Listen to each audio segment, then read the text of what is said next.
Hello everyone, कैसे हैं आप सब। आज की इस वीडियो में हम डिस्कस करने वाले हैं इलेक्ट्रोफोरेसिस टेक्निक के बारे में। इलेक्ट्रोफोरेसिस क्या होती है? इलेक्ट्रोफोरेसिस। इलेक्ट्रोफोरेसिस मतलब अंडर इलेक्ट्रिक फील्ड कोई चीज़ जो है वो मूव कर रही है अंडर दी जेल। जेल के अंदर कोई आयन जो है वो मूव करते हैं। एक मशीन जैसे स्ट्रक्चर बनी हुई है ना, आप देख सकते हो। और ये जो है यहाँ पे बैंड बने हुए हैं ये, ठीक है। सो इनके बारे में आज हम डिटेल में स्टडी करेंगे, तो ध्यान से आपको इस वीडियो को देखना है। जेल इलेक्ट्रोफोरेसिस टेक्निक क्यों जो है अप्लाई की जाती है। जेल दो टाइप्स की हम जेल का यूज़ करते हैं। Gel electrophoresis technique basically separate करने के लिए मॉलिक्यूल को, मैक्रो मॉलिक्यूल को अकॉर्डिंग टू देयर साइज के अकॉर्डिंग जो है हम मैक्रो मॉलिक्यूल को यूज़ करते हैं। अगर किस डिपेंड करता है कि आप किस टाइप के मॉलिक्यूल को सेपरेट करना चाहते हैं। इसके लिए दो टाइप की जेल जो है वो यूज़ की जाती है। वन जो है हमारी एगारोज है, सेकेंड वन है हमारी पेज। एगारोज जो जेल होती है उसका पोर साइज ज़्यादा होता है, इसलिए इसमें मैक्रो मॉलिक्यूल को हम निकालते हैं, ठीक है। और ये एगारोज जो है वो नेचुरल सीवीड से निकाली जाती है। इसका पोर साइज बड़ा होने की वजह से इसमें इस जेल के थ्रू हम डीएनए और आरएनए को एक्सट्रैक्ट करते हैं। पेज पेज जेल का, पॉलीएक्रिलामाइड जेल का जो पोर साइज है वो स्मॉल होता है, इसलिए ये जो जेल है वो यूज़ की जाती है प्रोटीन या स्मॉलर फ्रेगमेंट को एक्सट्रैक्ट करने के लिए। इलेक्ट्रोफोरेसिस मतलब कि कोई प्रोसेस है वो अंडर इलेक्ट्रिक करंट जो है वो फ्लो कर रहा है। जैसे कि यहाँ पे आप देख सकते हो, एक कंप्यूटराइज इमेज देख सकते हो जो कि यूवी डॉक से ली गई है। ये आप देख पा रहे हो मार्कर के पास ये ABC, ये आपके सैंपल हैं। और ये मार्कर जो है एक लैडर होता है जिसकी कंसंट्रेशन पहले से पता होती है।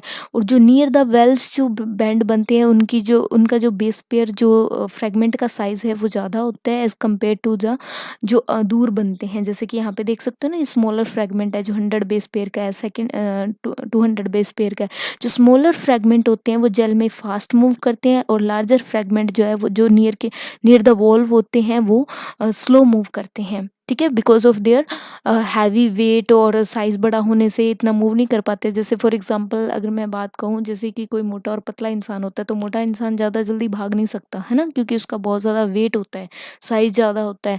सेम इसी तरह से जेल में जो हैवी जो बिग फ्रेगमेंट होते हैं, बड़े फ्रेगमेंट होते हैं 1000 बेस पेयर के, वो तो नियर द वॉल्स पाए जाते हैं। जो स्मॉलर फ्रेगमेंट होते हैं वो जेल में वॉल्स से दूर होते हैं, ठीक है, या फास्ट मूव करते हैं। क्लियर है। तो बेसिकली ये टेक्निक में क्या हम देखते हैं, ये टेक्निक जो है वो सेपरेट करने के लिए होती है डीएनए आरएनए को अकॉर्डिंग टू देयर साइज, ठीक है। अंडर द इलेक्ट्रिक फील्ड जो है ये टेक्निक परफॉर्म की जाती है, ठीक है। मोस्टली एगारोज जेल का हम यूज़ करते हैं। कैसे बनाते हैं? एगारोज जेल जो है वो लैब में प्रिपेयर किया जाता है किसमें 10x TB बफर। आपको पता है बफर सोल्यूशन तो पहले से, जैसे अगर हम डीएनए आइसोलेशन करते हैं तो उससे पहले हम बफर सोल्यूशन तैयार करते हैं, लेकिन यहाँ पे हम क्या लेते हैं 10x TB बफर या TAE, ट्रिस एसिटिक एसिड लेते हैं, ट्रिस बोरिक एसिड। इनमें से कोई भी आप बफर जितनी अमाउंट में आप लेना चाहते हैं, जो भी आपका सैंपल का साइज हो, ठीक है। जैसे यहाँ पे नियरली अबाउट आई थिंक 250 से बिलो जो है वो ml जो है यहाँ पे क्या लिया गया है 10x TB बफर, और 0.7 से 2% तक हम एगारोज जेल ले सकते हैं। डिपेंड करेगा कि आप कितने किस स्पीसीज से या कितने फ्रेगमेंट साइज को जो है वो एक्सट्रैक्ट करना चाहते हैं, या आपका सैंपल साइज अगर ज़्यादा है, सपोज अगर 20 है, 50 है, 100 सैंपल है, तो आपको एगारोज जेल भी ज़्यादा बनाना पड़ेगा, क्योंकि आपको वेल्स ज़्यादा चाहिए ना उस टाइम पे। लेकिन अगर आपका सैंपल ही कम है तो आपका 200 ml स्मॉल है, सैंपल साइज़ ही कम है, जैसे 5 या 10 आपके पास मतलब सैंपल है जिसके आप डीएनए फ्रेगमेंट चेक करना चाहते हो, तो आप 250 ml 200 ml जो है वो 10x TB बफर ले सकते हो। एंड 0.8%, फॉर एग्जांपल यहाँ पे मैं वेट का जीनोमिक डीएनए निकालना चाहती हूँ, तो मैं 0.8% एगारोजल का यूज़ करती हूँ। इन दोनों को मिक्स करके मेजरिंग सिलेंडर से हम इस फ्लास्क में डाल लेते हैं। अब इस फ्लास्क में क्या है आपकी एगारोज। अब इस फ्लास्क को हम किस में रखेंगे? गरम करने के लिए ओवन में। जैसे कि ये लड़की ओवन में डाल रही है फ्लास्क को, ठीक है। थोड़ा-सा टेम्परेचर ज़्यादा रखेंगे ना, 65-70 के करीब आप टेम्परेचर देंगे, जिससे कि इसमें थोड़ी-सी बॉइलिंग दिखने को लग जाएगी। आफ्टर 5 और 10 मिनट के बाद में जैसे ये गर्म हो जाता है प्रॉपर, ठीक है, आपका एगारोज़ आप बाहर निकालेंगे। बाहर निकालते ही एज़ इट तो उसमें पोर कर नहीं देंगे कास्टिंग ट्रे में, उससे पहले 2 मिनट आप रूम टेम्परेचर पे उसे ठंडा होने दें, उसके बाद में सॉल्यूशन को आप पोर करेंगे। ठीक है, पोरिंग के बाद में क्या करेंगे, 2 मिनट ठंडा होने के बाद में क्या करना है आपने, सॉल्यूशन को पोर करना है। ठीक है, किसमें, कास्टिंग ट्रे में। ठीक है, जैसे कि आगे हम देखते हैं, ये है हमारी कास्टिंग ट्रे जो ग्लास पैलेट प्लेट की होती है। इसके चारों तरफ हम उसे टाइटली सील कर देंगे जिस टाइम पे हम ये एगारो सॉल्यूशन डालेंगे। ठीक है, जैसे एगारोस डाल रहे हैं तो यहाँ पे साइड में मास्किंग टेप भी लगा दिए ताकि आपका जो जेल है वो बाहर ना आए। उसके बाद हम क्या करते हैं, कोम्ब इंसर्ट कर लेते हैं। सम टाइम हम पहले भी इंसर्ट कर सकते हैं, बाद में भी इंसर्ट कर लेते हैं, क्योंकि अभी तक तो ये गर्म ही था ना, सॉलिडिफाई नहीं हुआ था। इसको अच्छे से प्रेस कर देंगे नीचे ताकि वेल की जो अच्छे से फॉर्मेशन हो। देन फोर्थ स्टेप में हम क्या करेंगे, इस कोम्ब को रिमूव करके और कास्टिंग यूनिट में रख देंगे। कास्टिंग यूनिट में हम, जैसे कि हमारे पास सैंपल है पीसीआर का, पीसीआर सैंपल से पीसीआर प्रोडक्ट हम लेंगे। सबसे पहले लैडर को लोड करेंगे, उसके बाद में रिमेनिंग वेल्स के अंदर अब हमारा सैंपल हम डालेंगे और बाद में हम क्या करेंगे, उस पर एक वोल्टेज सेट करेंगे। इलेक्ट्रोफोरेसिस यूनिट में एज इट आप इस कास्टिंग ट्रे को रख देंगे और उसके जो वायर है, एक ब्लैक वायर अटैच होता है, एक रेड वायर अटैच होता है। ब्लैक वायर जो होता है वो कैथोड की साइड होता है और रेड वायर जो है वो एनोड की साइड होता है। कैथोड पे नेगेटिव चार्ज है और एनोड पे पॉजिटिव। अब आपको पता है डीएनए में भी क्या होता है, डीएनए डीएनए कैसे चार्ज होता है, नेगेटिवली चार्ज्ड आयन है, जो कि फिर जेल के अंदर क्या है, पॉजिटिव की साइड मूव करेगा, यानी कि एनोड की तरफ मूव करेगा जैसे ही हम वोल्टेज सप्लाई देते हैं। तो 1 आवर के लिए या 1.5 आवर के लिए हम समटाइम्स जो है वो डिपेंड करता है कि आप किस स्पीसीज का या वीट का जीनोमिक डीएनए निकाल रहे हैं, राइस का किस चीज़ का निकाल रहे हैं, तो उसके अकॉर्डिंग आप जो है वोल्टेज की सप्लाई देते हैं। सप्लाई से आपको कैसे पता लगता है कि मूवमेंट हो रही है, आप इसमें जो लोडिंग डाई डालते हैं ना ब्लू कलर की, वो फैलती हुई दिखाई देती है ऊपर से, तो आपको पता लग जाता है कि हमारी यूनिट जो है वो प्रॉपरली वर्क कर रही है, इलेक्ट्रोफोरेसिस यूनिट।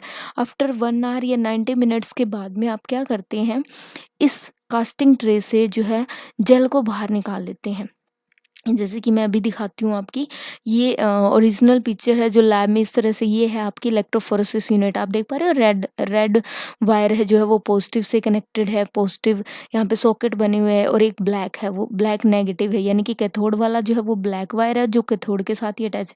यहाँ पे देख पा रहे हो यूनिट में जो तार लगा हुआ है सेम ही तार आपको जो है वोल्टेज के साथ लगाना है। ठीक है, ये चीज़ ध्यान रखेंगे, रेड वाले सॉकेट में आपने ब्लैक नहीं लगाना और ब्लैक वाले सॉकेट में आपने रेड नहीं लगाना। ठीक है, और यहाँ पे जहाँ पे ब्लैक वाला वायर है वहीं पे आप अपनी जेल को जो है वो पुट करते हैं और फिर बाद में वोल्टेज सेट करके आप इसको रन करते हैं।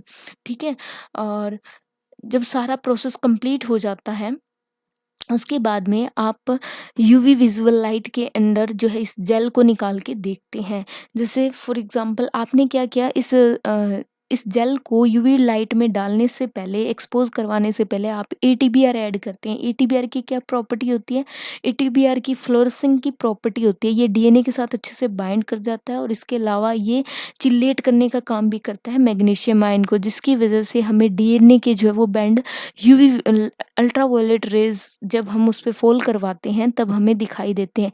और ये आपका लैडर है, ये ओरिजिनल पिक जो है मैंने वीट के जीनोमिक डीएनए को लैब में निकाला था उसकी है। इसमें देखो आपने फर्स्ट में लैडर दिया गया है जिसकी कंसंट्रेशन हमें पता है, इससे हम अपने जो स्पीसीज के फ्रेगमेंट साइज का पता लगा सकते हैं कि ये जो डीएनए का बैंड हमारे पास मिला है वो इसके फ्रेगमेंट साइज क्या है। ठीक है, सो ये इतनी नंबर ऑफ स्पीसीज मैंने बड़ी जेल बनाई थी, जैसे 1 2 3 ये क्या है आपकी जेल के अंदर वेल बनी हुई है जो कि हमने कॉम्ब इंसर्ट करके बनाई थी। क्लियर है यहाँ तक, और ये सब कुछ था हमारा जेल इलेक्ट्रोफोरेसिस। मैं उम्मीद करती हूँ आज की मेरी वीडियो पसंद आई होगी आपको। ये आप जो चीज़ें मैंने बताई है वही आप यहाँ से देख सकते हो। बाद में आप क्या करते हो, जैसे ही आपको ये डीएनए के फ्रेगमेंट दिखाई दे जाते हैं, बाद में किसी अनदर प्रोसेस के लिए या टू कंस्ट्रक्ट रिकॉम्बिनेंट डीएनए बनाने के लिए हम इन बैंड को जो है वो कट कर लेते हैं यहाँ से और दूसरे एक्सपेरिमेंट में जो है वो यूज़ करते हैं इन बैंड का। ठीक है, तो बेसिकली हमारा जेल इलेक्ट्रोफोरेसिस यूनिट का क्या काम है? To extract the macromolecule. ठीक है, और ये सारा प्रोसेस मैंने आपको समझा ही दिया है। मैं उम्मीद करती हूँ आपको सारी चीज़ें क्लियर हो गई होंगी। अगर प्लीज़ मेरी वीडियो अच्छी लगी हो तो लाइक शेयर एंड सब्सक्राइब करना ना भूलें। Thank you so much.